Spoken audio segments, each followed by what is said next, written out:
Assalamualaikum warahmatullahi wabarakatuh. Di kesempatan kali ini kita akan mempelajari tentang cara menerapkan penyimpanan dokumen administrasi sarana dan prasarana. Menurut Amsyah, penyimpanan arsip adalah suatu kegiatan pemberkasan dan penataan arsip dinamis yang penempatannya secara aktual dengan menerapkan suatu sistem tertentu. Sistem penyimpanan kearsipan terdiri dari 5 sistem, yaitu yang pertama ada sistem penyimpanan berdasarkan abjad. Sistem penyimpanan arsip berdasarkan abjad biasanya menggunakan metode penyusunan yang dilakukan secara berurutan, mulai dari arsip yang berawalan huruf A sampai dengan Z, dengan berpedoman pada peraturan indexing dari nama orang, organisasi, dan perusahaan. Yang kedua, sistem penyimpanan berdasarkan nomor.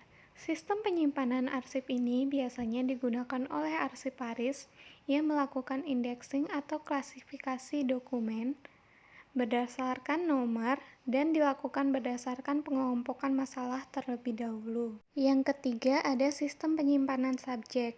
Sistem penyimpanan arsip ini digunakan untuk menyimpan arsip yang dikelompokkan berdasarkan jenis masalah yang terjadi.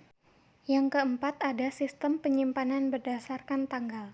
Sistem penyimpanan arsip ini dilakukan dari tanggal yang tertera pada surat, lalu disusun berdasarkan tahun, bulan, dan tanggal. Yang kelima, ada sistem penyimpanan berdasarkan wilayah. Sistem penyimpanan wilayah dilakukan dengan cara mengelompokkan berdasarkan wilayah, daerah, kota, dan negara yang tertera pada alamat surat. Selanjutnya, jenis dokumen administrasi sarana dan prasarana berdasarkan klasifikasi kearsipan. Dokumen yang harus ada dalam pengelolaan administrasi sarana dan prasarana yaitu buku kegiatan harian pelaksanaan urusan administrasi sarana dan prasarana, dokumen barang inventaris, kartu stok barang, dan lembar kerja perawatan alat dan mesin. Harus kita sadari sepenuhnya bahwa penyimpanan surat, file, dan dokumen harus sesuai dengan prosedur manajemen kearsipan, karena akan menghasilkan penemuan kembali yang cepat dan tepat. Oleh karena itu, terdapat 4 prosedur penyimpanan. Yang pertama, penyimpanan kartu korespondensi.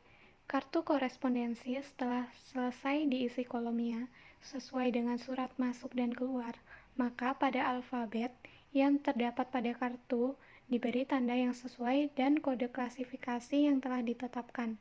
Fungsi kartu korespondensi adalah memberikan informasi tentang surat masuk dan surat keluar, apakah memang benar surat tersebut pernah diterima dan dikirim.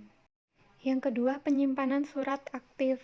Surat-surat penting, baik masuk dan keluar yang masih digunakan sehari-hari, disimpan dalam filing kabinet sesuai dengan kode klasifikasi yang telah ditetapkan. Yang ketiga, penyimpanan secara kelompok. Penyimpanan ini berbeda dengan sistem yang menggunakan filing kabinet.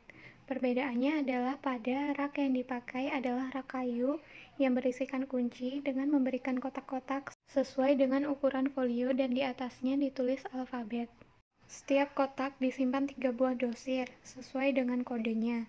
Misalnya A1, A2, A3 di atas, sedangkan penyimpanan A4, A5, dan A6 disimpan di kotak bawahnya. Yang keempat, penyimpanan surat inaktif.